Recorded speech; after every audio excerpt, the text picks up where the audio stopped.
412 BC से लेके ये 344 या 45 बीसी तक रहेगा।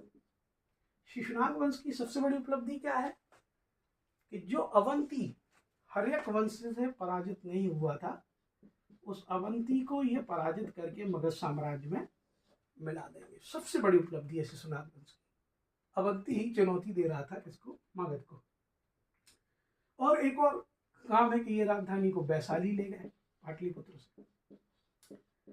हालांकि बाद में राजधानी स्थानांतरित कर ली गई पाटलिपुत्र फिर से, ठीक है, लेकिन शिशुनाग वंश की उपलब्धि अवंती को पराजित करके मगध साम्राज्य में मिलाना और राजधानी वैशाली ले जाना। लेकिन वैशाली से फिर राजधानी पाटलिपुत्र हो गई थी। लेकिन इस वंश के सबसे चर्चित शासक जो हैं कालाशुक,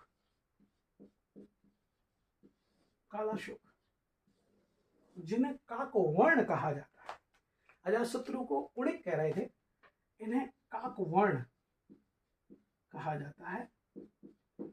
अशोक से मिलता जुलता नाम है। और ये दूसरी बौद्ध संगति 383 बीसी में, 483 बीसी के 100 साल बाद ये दूसरी बौद्ध संगति का आयोजन करेंगे वैशाली में। हालांकि राजधानी पाटलिपुत्र हो गई थी, वैशाली में दूसरी बौद्ध संगति का आयोजन करेंगे कालाशोक, जो कि इनकी बहुत बड़ी उपलब्धि माना जाता है। ये शिशुनाग वंश हो गया। अब शिशुनाग वंश के बाद आता है नंद वंश।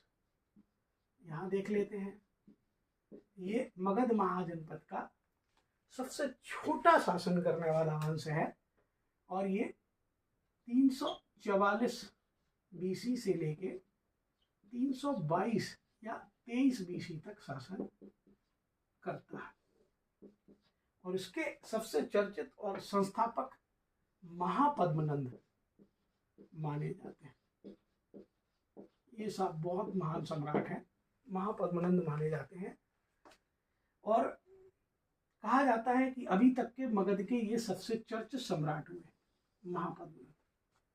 इन्हें एक छत्र भी कहते हैं, एक राट भी कहते हैं। एक राट बोले तो जिसने चारों दिशाओं को जीत लिया।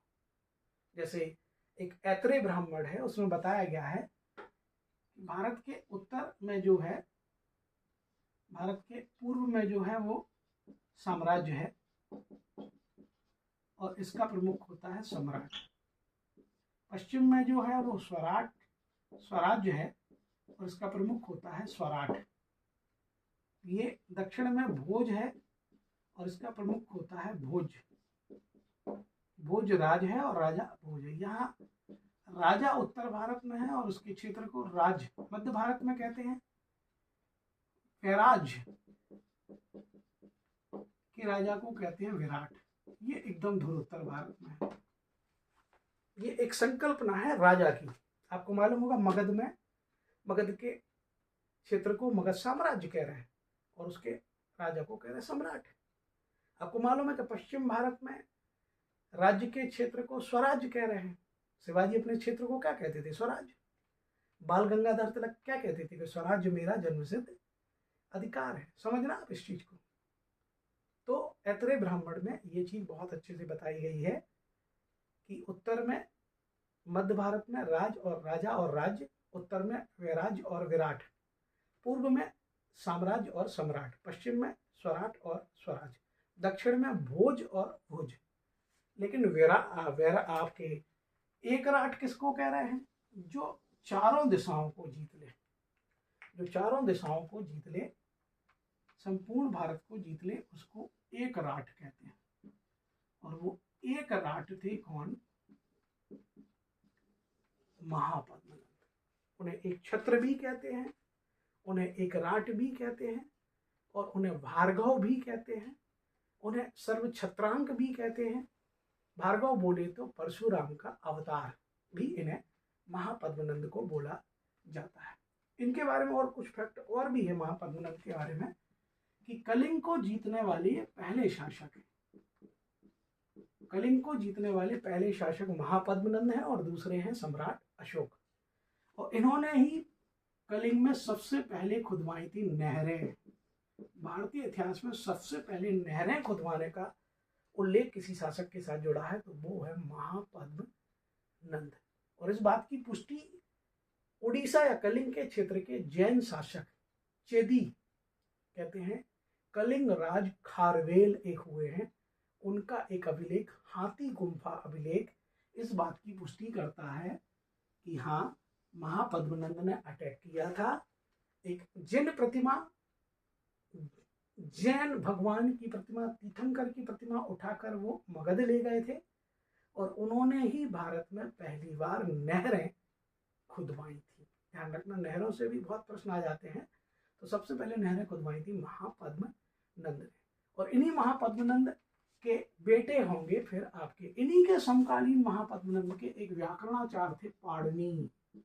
भारत में सबसे पहले अगर व्याकरणाचार्य कोई है तो वो पाणिनि है और वो महापद्मनंद के समकालीन थे, जिन्हें एक राठ, एक छत्र, भार्गव बोला जा रहा है। बहुत महाप्रतापी शासक महापद्मनंद। और इन्हीं के बेटे थे घनानंद। और जिन घनानंद के काल में कहते हैं सिकंदर महान का भारत पर आक्रमण हुआ था।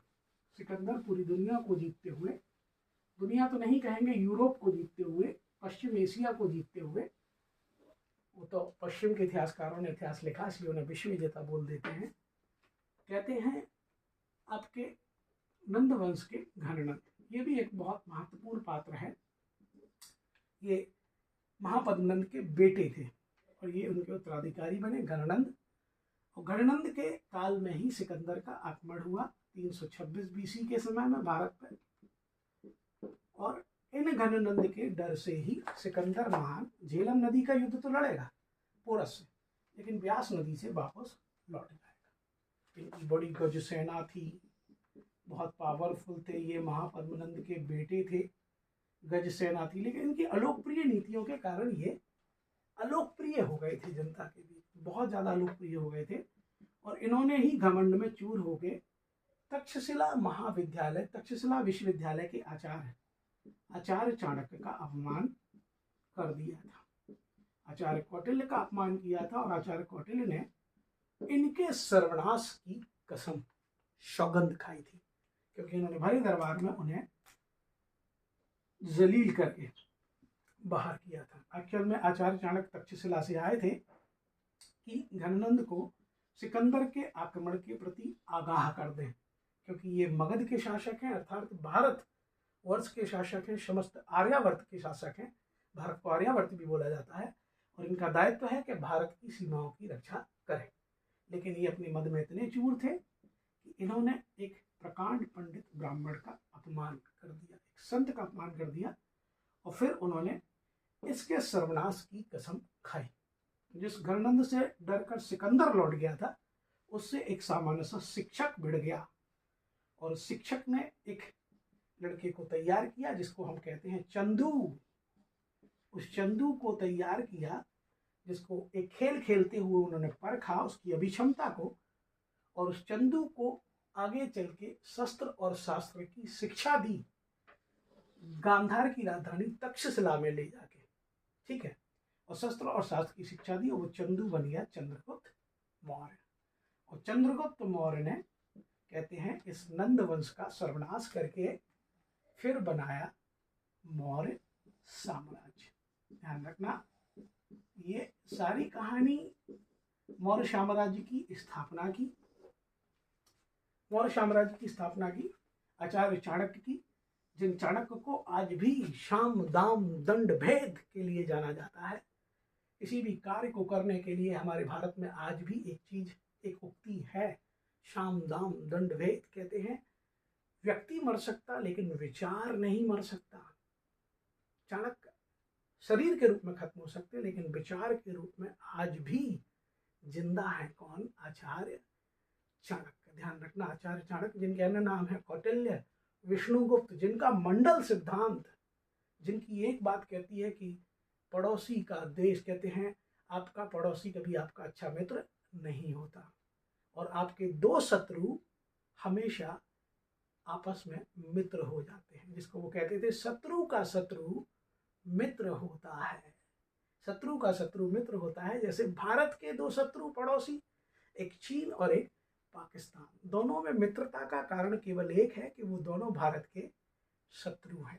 ध्यान रखना, आचार्य चाणक्य की राजनीति से संबंधित पुस्तक अर्थशास्त्र बनेगी चंद्रगुप्त मौर्य के शासन प्रशासन का आधार, और यही सिकंदर के उत्तराधिकारी शेल्यूकस को पराजित करेंगे और सिकंदर का क्षेत्र इन्हें मिल जाएगा, और तब इनका साम्राज्य अफगानिस्तान तक पहुंच जाएगा और संपूर्ण अखंड भारत की संकल्पना आएगी।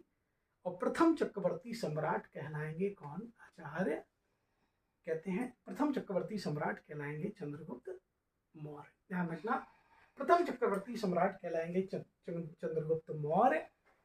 और फिर इन्हीं चंद्रगुप्त मौर्य के द्वारा कहते हैं कि जैन धर्म की प्रथम संगति का आयोजन किया जाएगा, जहां से श्वेतांबर और दिगंबर की संकल्पना निकल के आएगी। यही चंद्रगुप्त मौर्य हैं जो दिगंबर जैन भद्रबाहु संत से दीक्षा लेंगे और श्रवण बेलगोला कहते हैं चंद्रगिरी की पहाड़ियों से संदेशना के द्वारा अपने प्राणों को त्याग देंगे। भारत में संत परंपरा को आगे बढ़ाने वाले, चारों पुरुषार्थों को जीतने वाले, धर्म अर्थ काम मोक्ष, सनातन संस्कृति में 4 पुरुषार्थों की बात की गई है। सबसे पहले धर्म है, अर्थ है, काम है, मोक्ष है। चारों को जीने वाला अगर कोई व्यक्ति है तो वो है चंद्रगुप्त मौर्य। चंद्रगुप्त मौर्य की मृत्यु के बाद उनके बेटे बिंदुसार गद्दी पर बैठते हैं।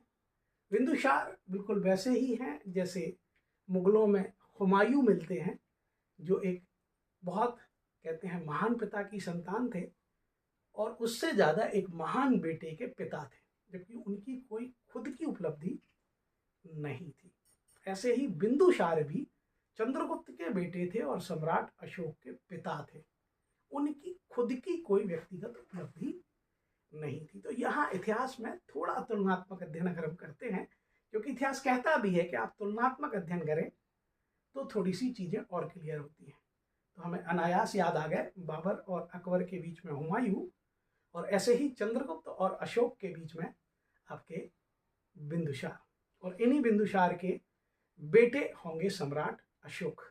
और वो सम्राट अशोक इस मौर्य साम्राज्य को पराकाष्ठा पर ले जाएंगे। जिस यात्रा को शुरू किया था बिंबिसार ने, उस यात्रा को पीक पर ले जाएंगे सम्राट अशोक।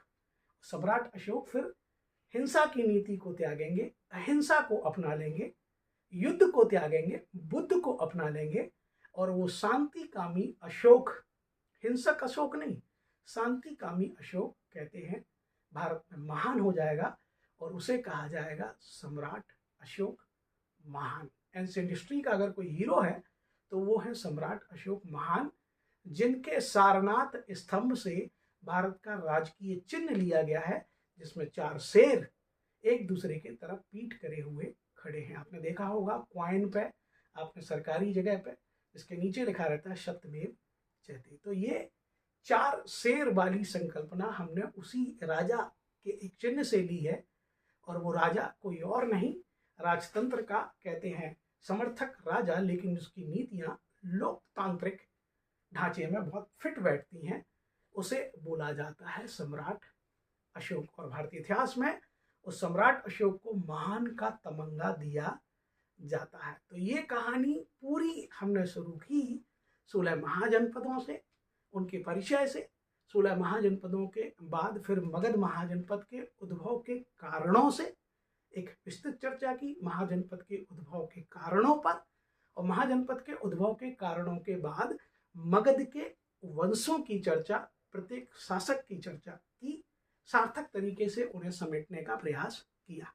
पहले हर्यक वंश के शासक, फिर शिशुनाग वंश के शासक, और साथ में हमने बात की आपके नंद वंश के शासक की, और बाद में बात कर ली मौर्य साम्राज्य के चंद्रगुप्त मौर्य और आचार्य चाणक्य की। यहाँ इतनी संक्षिप्त चर्चा ही कर सकते हैं, बाकी फिर कभी हम होगा तो मौर्य साम्राज्य के बारे में, नंद वंश में सिकंदर के आक्रमण के प्रभाव के बारे में भी चर्चा करेंगे। जय हिंद, जय भारत दोस्तों।